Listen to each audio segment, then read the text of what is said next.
Good morning! Welcome back po sa ating YouTube channel.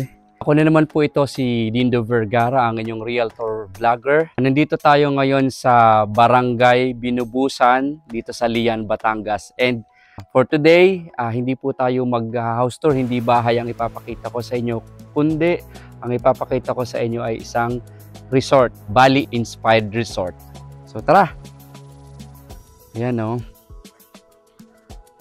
Ayan po. Ito yung ating main gate. Actually, dalawa yung main gate. Ito yung isa. Ayan. Tingnan nyo naman po. Kung gusto nyo nang mag-relax, ayan. Napakaganda ng ng paligid. Bali-inspired yung resort. So tara.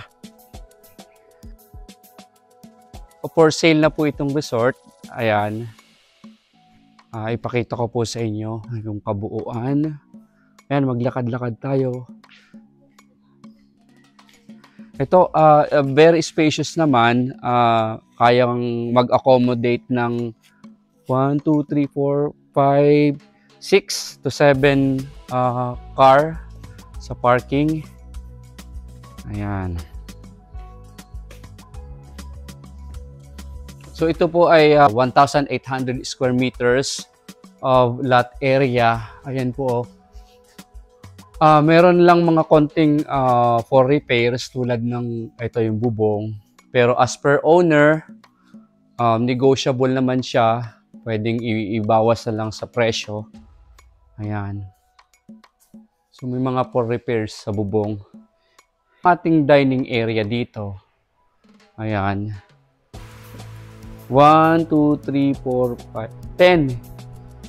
Kaya mag-accommodate ng 10 yung chairs. Pero kaya pang mag-accommodate ng mas marami pa. Right? So again, may mga konting for repair. Ayan, and as per owner, pwede namang ibawas sa presyo. Okay. Ayan. Ito yung swimming pool. So dito sa buong resort, kayang mag-accommodate ng 30 person. Ayan. So yan, pakita ko sa inyo. Swimming pool. For sure mag-i-enjoy dito yung mga bata. Ayan, napakaganda ng swimming pool. Ayan po. Ayan. Dito pwede mag-swimming ang mga bata. Right. Napakaganda. Bali-inspired resort. Again, dito po ito sa Lian, Batangas. Andyan po yung aking telephone number. Kung interested po kayo, feel free to contact. Right? Napakagandang investment. Kung ikaw naghahanap ng investment, income generating investment, kasi mayroon siyang Airbnb. So actually last week or 2 weeks ago, my guest, yan, dito banda yung kusina. Yan, ipasyal ko na lang po kayo para ito yung ating kusina. Ayan po. Spacious yung kusina. Ayan.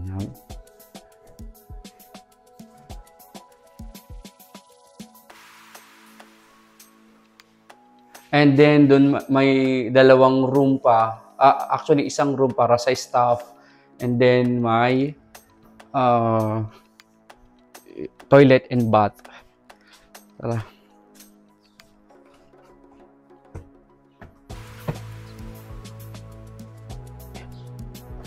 So ito yung ating first room. Okay, tingnan natin. Alright. So ito yung first room. Mayroon siyang toilet and bath. Then may loft type. Tingnan natin kung anong meron.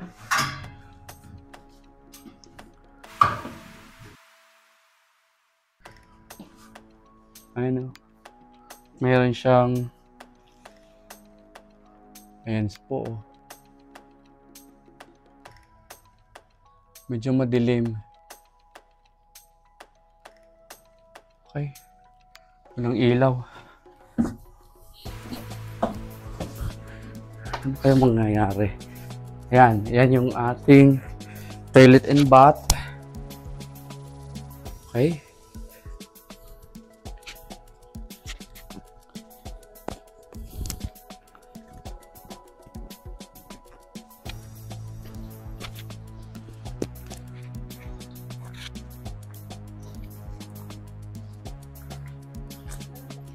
Okay, ayan po. Ay, ito yung ating second na bedroom. Ayan. Kunti lang yung ilaw. Ito yung second bedroom. And then ito yung kanyang toilet and bath. Ayan, medyo madilim. Kaya ayan.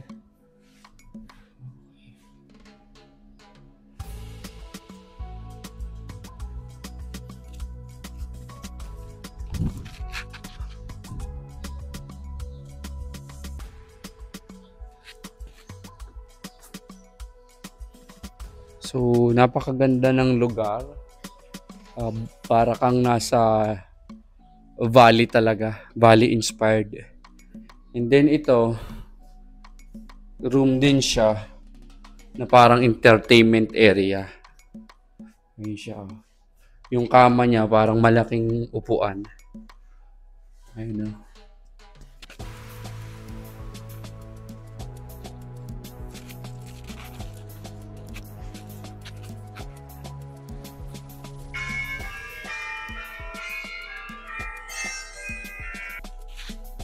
Ayan, meron tayong isang toilet and bath.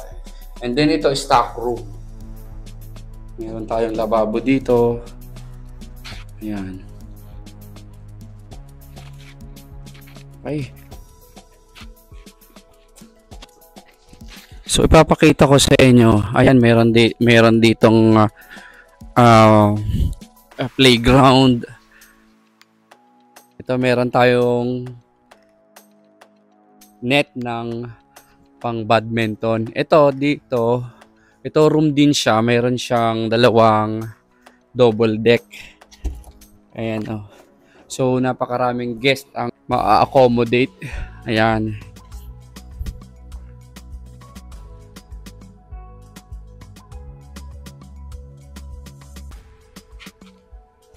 Ayan. And then sa taas, room din siya na may double deck. Hindi ko na lang ipapakita. Gusto mo bang puntahan ko pa? Ha? Puntahan ko? Okay.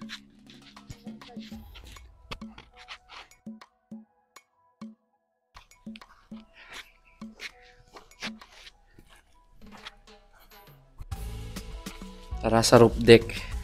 Ayan.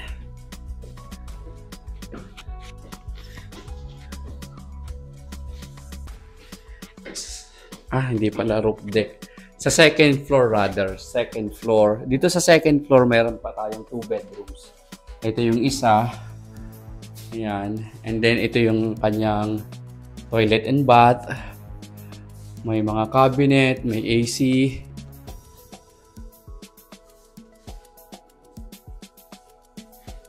Okay.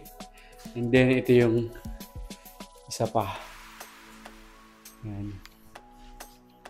Mayroon tayong toilet and bath.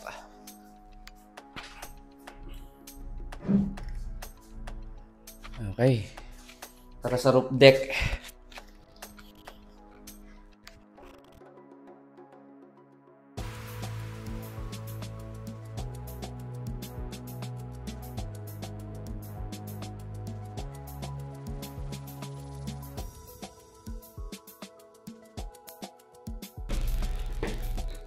Okay, pinapawisan na ako. So, yan. Nandito na tayo sa roof deck. So, mula dito sa roof deck, marami mga bundok matanaw. Ayan. Tingnan nyo po. Wow, very relaxing. So, sarap magbakasyon dito. Kung ikaw yung tipo ng tao na mahilig sa nature, ito yung perfect na investment para sa'yo. Kung gusto mong gawing vacation house, pwede or Airbnb. So, i-continue mo lang. Actually, ito, naka-enroll siya sa Airbnb and may mga guest na pumupunta. So, ngayong araw na to, walang guest, kaya nakakapag-video po kami. Ayan.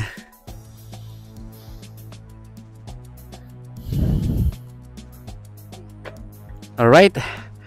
So, I hope nag-enjoy kayo sa ating ginawang tour dito sa isang resort sa Lian, Batangas. Ayan. So, ang reason for selling, ang owner po nito is nasa ibang bansa na, kaya gusto niya na ibenta na yung property niya. Ayan po. And lahat ng details ng resort na to, ilalagay ko na lang sa comment section or sa description box ng ating YouTube channel. So, panoorin nyo na lang po and tingnan nyo yung detalye. Ang asking price sa ngayon is 65 million. And according to the owner, negotiable pa naman siya since meron siyang mga konting for repairs. Ayan. Hanggang dito na lang po muna. Thank you for watching and see you in my next video.